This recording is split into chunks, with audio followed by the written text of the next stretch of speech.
नाज़रीन अवां ख़बर शेयर कंदालू। जुंगशाही में रिपोर्ट करे हुआ हुजूर अहमद ब्रोही। जुंगशाही लग एक औरत कराची जी रवासण ज़ख्मी हालत में हथ। तफ़सील मूजिब मच्छर कॉलोनी कराची जी रवासण बिन ॿारनि मां मुस्मात नसीमा ज़ाल मोहम्मद हुसैन बंगाली के संदसि चाहींदड़ किनी मच्छी ऐं मुर्गी के कचरे जो वापारी मोहम्मद हनीफ़ सां कुछ महीननि खां गॾु तरसियल हुई, जंहिं हिन खे शादी करण जा झांसा ॾेई खणी आयो हो।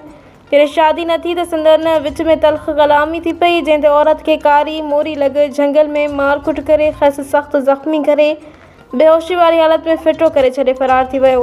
जॾहिं त राहगीरनि औरत खे ज़ख्मी हालत में ॾिसी जुंगशाही पुलिस खे इतलाह कयो, जंहिं ते जुंगशाही पुलिस पोस्ट इंचार्ज रियाज़ मैसर जी अॻवाणीअ में वाक़े वारे हंधि पहुची ज़ख्मी औरत के RHC जुंगशाही पहुचायो, जिते डॉक्टर निसार अब्बासी ऐं अब्दुल हफ़ीज़ जाखरो जी निगरानी में फर्स्ट एड ॾेई सिविल अस्पताल मकली मुंतक़िल कयो वियो।